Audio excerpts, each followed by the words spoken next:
सबको जय मसीह की। एक बार फिर से आपका स्वागत है आगे जवान लर्निंग सेशन में, जिसमें कि आज का जो हमारा टॉपिक है वो टॉपिक है डॉक्ट्रिन ऑफ द डीमंस, यानी कि दुष्ट आत्माओं की शिक्षाएं। जैसा कि आज परमेश्वर के वचन में से हम पढ़ेंगे, और जो वचन आज मैं आपको बताना चाहता हूँ वो ये है पहला तीमुथियुस उसका 4 अध्याय और उसके पहले पद को हम पढ़ेंगे। पहला तीमुथियुस उसका 4 अध्याय और उसके पहले पद को यहाँ ऐसे लिखा है, आत्मा ने स्पष्ट रूप से कहा कि आगे चलकर कुछ लोग भटकाने वाले झूठे भविष्यवक्ता के उपदेशों और दुष्ट आत्माओं की शिक्षा पर ध्यान देने लगेंगे और विश्वास से भटक जाएंगे। के लिए ये टीचिंग है ताकि आप सीख सकें। आप अगर प्रभु में हैं, आप बढ़ना चाहते हैं, आप बढ़े, परमेश्वर आपको बहुत ब्लेस करे, आप और सीखें। और मैं चाहता हूँ कि जो मेरे व्यक्तिगत प्रभु का जो मुझे सिखाया गया है मेरे मिनिस्ट्री के अनुभव से, मैं चाहता हूँ कि वो आप सीखें और प्रभु आपको बहुत आशीष दें। आज का जो टॉपिक आज जो लिया गया है वो है दुष्ट आत्माओं की शिक्षा। आप हैरान होंगे, लेकिन मैं आपको सच बताऊं, जैसा कि परमेश्वर का वचन आज कहता है प्रेरित पौलुस के द्वारा कि अंत के दिनों में ऐसा होगा। और यहाँ लिखा है कि कई लोग दुष्ट आत्माओं की शिक्षा पर भी मन लगाएंगे। आप इसे कह सकते हैं डॉक्ट्रिन ऑफ द डीमंस। मैं ऐसे बोल सकता हूँ जैसे कि हम परमेश्वर के वचन को मानते हैं, और परमेश्वर का वचन जो है वो परमेश्वर का एक डॉक्ट्रिन है, परमेश्वर की शिक्षाएं हैं जिसको हम सुनते हैं, सीखते हैं और उस पर चलते हैं, क्योंकि परमेश्वर का वचन है। लेकिन इसी प्रकार बहुत सी ऐसी शिक्षाएं हैं जो परमेश्वर के वचन से सहमत नहीं है, और जो भी शिक्षा परमेश्वर के वचन से सहमत नहीं है वो सारी शिक्षाएं ज़्यादातर आप देखेंगे वो दुष्ट आत्माओं से प्रेरित होती है। अगर कहा जाए तो दुष्ट आत्माओं के द्वारा वो शिक्षाएं आती हैं। उदाहरण के तौर पर मैं आपको बताऊं, जब आप कई जगह देखेंगे कुछ लोग उस समय पौलुस ने ऐसा कहा कि कुछ लोग विवाह करने से रोकेंगे, आप शादी ना करें। कुछ लोग कुछ खाने की चीज़ों से रोकेंगे, कहेंगे आप ये मत खाओ। और आगे और सरल भाषा में आपको बताऊं, कई लोग यीशु मसीह पर विश्वास करते हैं, परमेश्वर पर विश्वास करते हैं, उसके बावजूद भी वो कई प्रकार की दुष्ट आत्माओं की शिक्षाओं को मानते हैं। जैसे कि नज़र का लगना, कि किसी की नज़र लग गई तो बच्चों पर हम काले टीके को यूज़ करते हैं। कई बार मैंने ऐसा देखा, और ये दुष्ट आत्माओं की शिक्षा है। ऐसी शिक्षा कभी भी आप बाइबल में नहीं मिलेगा। कहीं पर भी परमेश्वर ने नहीं कहा कि आपको नज़र लगेगी तो आपको काला टीका लगाना है। लेकिन ये शिक्षाएं दुष्ट आत्माओं की ओर से हैं। आखिर नज़र है क्या? नज़र कैसे लगती है? नज़र का लगना क्या है? ये कौन सिखाता है और ये कहाँ से शिक्षा आई है? मैं आपको फिर बता रहा हूँ, कई लोग अपने घरों के लिए करते हैं। जैसा कि आपने देखा होगा, घरों के बाहर नालों को लगाते हैं, घोड़े की नाल को लगाते हैं। उनको ऐसा शिक्षा मिली कि उनको बोलते हैं कि वो लगाने से हमारे घर के दिन सुधर जाएंगे, हमारे घर में खुशहाली आएगी। ये दुष्ट आत्माओं की शिक्षा है। और आप अगर देखें, कई लोगों के हाथों में आप तरह तरह के पत्थरों की अंगूठियां मिलती हैं, जिसके द्वारा उनको लगता है कि उसको ऐसा करने से उनकी ज़िंदगी बदल जाएगी और उनके घर में खुशहाली आएगी, उनका जीवन बहुत अच्छा हो जाएगा। ये दुष्ट आत्माओं की शिक्षा है। मैं आपको कई चीज़ों को आपको बताना चाहता हूँ ताकि आप समझ सकें कि हम कैसे पहचान सकते हैं कि दुष्ट आत्माओं की शिक्षा क्या है।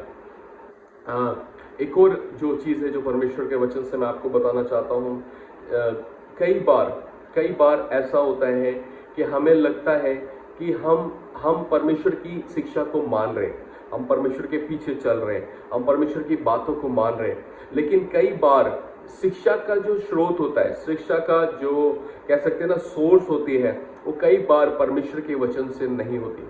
कई बार वो डॉक्ट्रिन, कई बार आप देखेंगे, अगर आप उसको समझ सकते हैं और आत्मिक तौर पर अगर परमेश्वर ने आपको समझ दी है तो आप जानने पाएंगे कि वो डॉक्ट्रिन कभी भी परमेश्वर की ओर से नहीं है। उदाहरण के तौर पर मैं कई लोगों से मिला हूँ जो प्रभु यीशु मसीह पर विश्वास करते हैं, और उसके बावजूद भी वो जादू टोनों पर भी विश्वास करते हैं। उनका मानना है कि हम पर जादू टोने असर कर सकते हैं, हम पर इविल मैजिक, ब्लैक मैजिक और ये तमाम तरह के जो तंत्र मंत्र हैं ये हम पर असर कर सकते हैं यीशु मसीह में होने के बावजूद भी। लेकिन बाइबल ऐसा बताती है कि जितने हथियार तेरे विरुद्ध उठेंगे एक भी सफल नहीं होगा। लिखा है जो भी चीज बहेलिए के जाल ट्रैप जो भी तेरे लिए बनाया जाएगा, अगर तू प्रभु पे विश्वास करता है तो एक भी कामयाब नहीं होगा। जो तंत्र मंत्र है वो क्या है? वो श्राप है। लोग आपको श्राप देते हैं, आपके जीवन को श्रापित करते हैं और वहां पर आप श्रापित लोगों को करा जाता है तंत्र मंत्र के द्वारा, जादू टोनों के द्वारा, लोगों को मारने के लिए, लोगों के घर को बर्बाद करने के लिए, लोगों के बिजनेसेस को खराब करने के लिए, उनके जीवन को बर्बाद करने के लिए। लेकिन आप जानते हैं ये परमेश्वर के लोगों के लिए नहीं है, क्योंकि परमेश्वर का वचन क्या कहता है? परमेश्वर का वचन जब आप पुराने नियम में देखते हैं, एक व्यक्ति था जिसका नाम बलाम था। वो जब भी इसराइलियों को श्राप देने जाता था, परमेश्वर उसके मुंह को आशीष में बदल देते थे, और वो जब भी श्राप देता वो आशीष निकलती थी। आप परमेश्वर के चुने हुए हैं और परमेश्वर ने आपको अपने पुत्र के लहू से यानी यीशु मसीह के लहू से छुड़ाया है। तो ये झूठी शिक्षा है कि शैतान आपको मार सकता है, दुष्ट आत्माएं आपको मार सकती हैं, आपके घर पर तंत्र मंत्र हो सकता है। मैं फिर कह रहा हूं, लोग कर सकते हैं, हो सकता है, लेकिन इसका प्रभाव आप पर नहीं पड़ेगा। हालेलुया। क्योंकि जिसे यीशु के लहू के द्वारा छुड़ाया गया है, जिसे यीशु के लहू के द्वारा बचाया गया है, वो तो परमेश्वर का जन है। हालेलुया। परमेश्वर के दूत आपकी रक्षा करते हैं। परमेश्वर हर एक तलवार को, हर एक हथियार को, चाहे वो गुप्त में हो, छुप कर हो, उसको तोड़ना जानते हैं। हालेलुया। मैं आपको बताना चाहता हूँ एक और शिक्षा, और ये शिक्षा भी कुछ प्रकार से अगर आप देखेंगे कि कहीं ना कहीं आपको समझ में आएगा कि किस प्रकार की शिक्षा है। कई बार कई लोग ये शिक्षा देते हैं कि आप प्रार्थना करो और प्रार्थना करो, प्रार्थना करो, प्रार्थना करो और परमेश्वर से मांगो।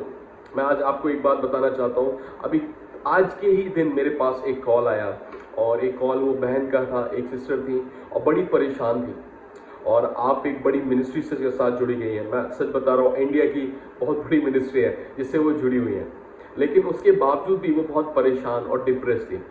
जब मैं उनसे बात कर रहा था तो वो ये कह रहे हैं, मैं 8 घंटे प्रार्थना करती हूँ, 8 घंटे प्रार्थना करती हूँ, लेकिन फिर भी मेरी मिनिस्ट्री में लोग कम आ रहे हैं, मेरी सेवकाई में लोग बहुत कम आ रहे हैं, लोगों का आना बहुत कम है। मैं बड़ा हैरान हुआ जब मैं उनकी बात सुन रहा था, और वो उसको सोच सोच कर वो डिप्रेशन में चले गई और शैतान उनको इस्तेमाल करने लगा और बहुत ज़्यादा निराशा की हालत में। और परमेश्वर उन्हें इस्तेमाल कर रहे, लेकिन वो समझ नहीं पा रहे कि परमेश्वर क्या कह रहे हैं। वो 8 घंटे प्रार्थना कर रही है प्रतिदिन, और देख रही है उनकी मिनिस्ट्री नहीं बढ़ रही। प्रार्थना करने के बावजूद भी परमेश्वर से दिन रात प्रार्थना करिए कि प्रभु ऐसा हो जाए, वैसा हो जाए, और लेकिन उसके बावजूद भी वैसा काम नहीं हो रहा। मैं आपको इसलिए बताना चाहता हूं ताकि आप समझें कि परमेश्वर का वचन क्या कहता है। किसी भी परमेश्वर के दास ने नहीं कहा कि आप प्रार्थना के द्वारा परमेश्वर के अनुग्रह को, उसके फेवर को पा सकते हैं। प्रेरित पौलुस ने कहा निरंतर प्रार्थना करो। प्रभु यीशु मसीह ने कहा तुम्हें जिस चीज की आवश्यकता है पिता से प्रार्थना में मांगो, प्रार्थना करते रहो, ढूंढो तो तुम पाओगे, खटखटाओ तो तुम्हारे लिए खोला जाएगा, मांगो तो तुम्हें दिया जाएगा। ये सारी बातें प्रभु यीशु मसीह ने कही, लेकिन पूरी बाइबल में कहीं पर भी नहीं लिखा कि आप अनुग्रह पाएंगे प्रार्थना के द्वारा। प्रार्थना एक संबंध है, आप परमेश्वर के साथ बात करते हैं, आप परमेश्वर के साथ समय बिताते हैं, आप परमेश्वर के साथ अच्छे रिश्ते को बनाते हैं, लेकिन वो अनुग्रह नहीं है। मैं फिर कह रहा हूं, कई लोगों को लगता है अनुग्रह का मतलब होता है अनमेरिटेड फेवर, यानी आपने कुछ किया नहीं है लेकिन फिर भी परमेश्वर आपको आशीष दे रहे हैं। आप उस लायक नहीं है लेकिन फिर भी परमेश्वर आपसे प्रेम कर रहे हैं, और आप उस चीज को नहीं पा सकते थे लेकिन परमेश्वर फिर भी आपको उस चीज को देने के लिए अपना फेवर को भेज रहे हैं, अपने अनुग्रह को भेज रहे हैं। उसका मतलब होता है अनुग्रह।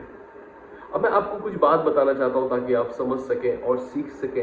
ये बहुत गहरी बात है।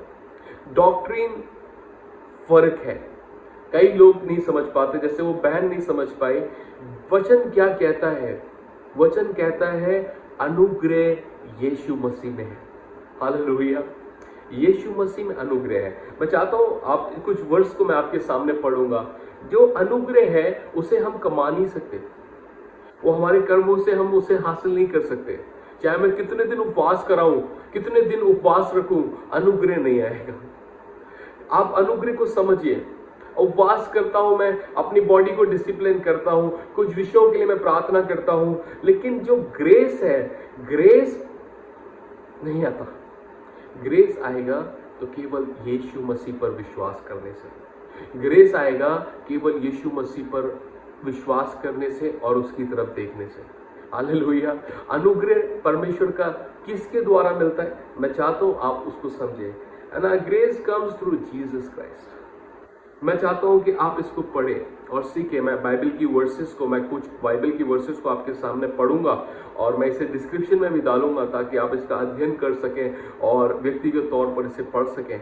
अब बाइबल ऐसा कहती है, 2 तीमुथियुस उसका 1 अध्याय और उसके 9वें पद में यह लिखा है, जिसने हमारा उद्धार किया और पवित्र बुलाहट से बुलाया, और ये हमारे कामों के अनुसार नहीं पर उसके उद्देश्य और उस अनुग्रह के अनुसार है जो मसीह यीशु में सनातन से हम पर हुआ।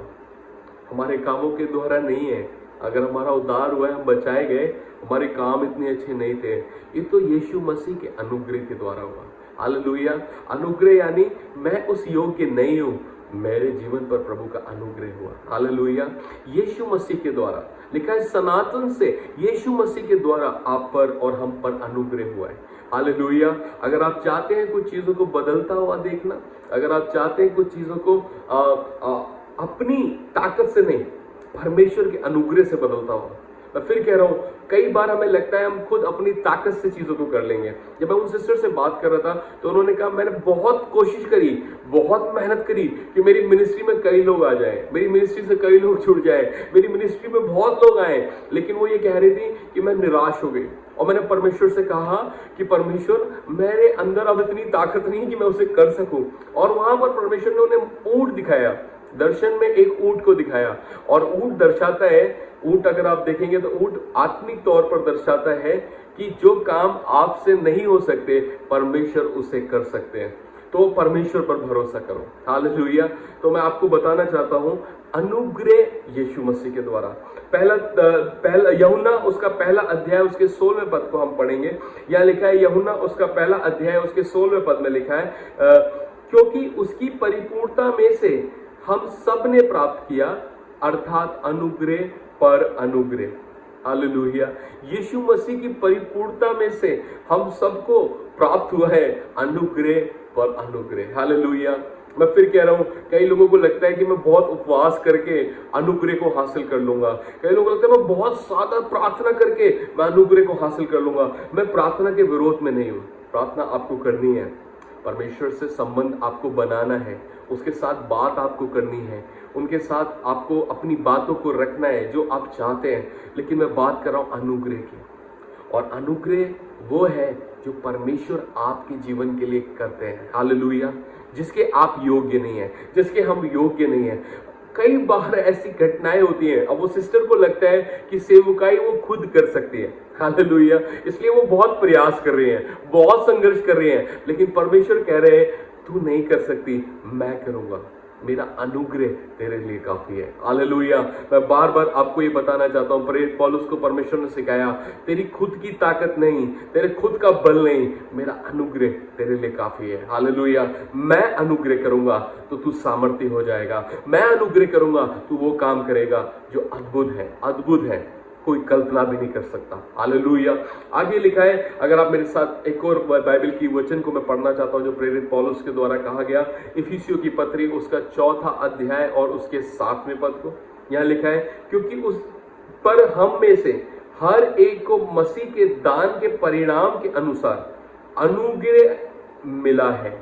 सुनिए गौर से, मैं फिर पढ़ूंगा, पर हम में से हर एक को मसीह के दान के परिणाम के अनुसार अनुग्रह मिला हुआ है। यानी यीशु मसीह के द्वारा हमें अनुग्रह दिया गया है। यीशु मसीह का दान है वो, प्रभु यीशु मसीह के द्वारा हम पर अनुग्रह होता है। हालेलुया। मैं एक और वचन को पढ़ूंगा इसी किताब के, इफिसियों की किताब के उसके 2 अध्याय के 8 और 9 पद को पढ़ूंगा। यह लिखा है, परमेश्वर के अनुग्रह द्वारा अपने विश्वास के कारण तुम्हारा उद्धार हुआ है, यह तुम्हें तुम्हारी ओर से प्राप्त नहीं हुआ है, बल्कि यह तो परमेश्वर का वरदान है। हालेलुया। जो आपके लिए असंभव है, मैं आपको फिर बोलूंगा, जब मैं प्रचार करने के लिए तैयार हुआ, मैंने बहुत कोशिश करी कि मैं यहाँ पर मैसेजेस डालूं, यहाँ पर इन लोगों से संपर्क बनाऊं, या मैं किसी भी तरीके से प्रचार करूं, लेकिन प्रभु यीशु मसीह ने मुझे बताया, पवित्र आत्मा ने मुझे बोला कि तुम्हें मैंने चुना है, तुमने मुझे नहीं चुना। इसलिए मैं डिसाइड करूंगा, मैं निर्णय लूंगा कि तुम्हें कहाँ भेजना है, तुम्हें कैसे इस्तेमाल करना है। मैं उस दिन सरेंडर किया, मैंने कहा प्रभु अब मैं आपके अनुग्रह के अनुसार सेवा करूंगा। जहां आप भेजना चाहते हैं आप भेजें, जहां आप रखना चाहते हैं आप रखें, और वैसे ही परमेश्वर का सामर्थ, उसका अनुग्रह अद्भुत तरीके से हमारे जीवन में कार्य करता है। मैं फिर आपको एक बार फिर से उत्साहित करना चाहूंगा और कहना चाहूंगा, अपनी आंखें यीशु मसीह पर लगाएं। अगर आपके जीवन में कुछ नहीं हो रहा है, अगर आपका जीवन कहीं पर रुका हुआ है, अगर आप कंफ्यूज हैं, काफी प्रार्थना करने के बाद भी उसका उत्तर नहीं मिल पा रहा है, काफी चीजें करने के बावजूद भी वो दरवाजा नहीं खुल पा रहा जिसके लिए आपकी ब्लेसिंग है, जो वो दरवाजे खुलने के बाद आपकी ब्लेसिंग है, तो मैं आपसे सच बोलूंगा, आप सिंपल इतना करें, यीशु मसीह की ओर देखें और उसकी ओर देखते रहें। जब भी आप प्रार्थना में बैठे, जब भी आप व्यक्तिगत तौर पर प्रभु से बात करें, यीशु की ओर देखें, उस पर विश्वास करें, क्योंकि बाइबल कहती है अगर तू विश्वास करेगा तो निश्चय तेरा घराना उद्धार पाएगा। किस पर? यीशु मसीह पर।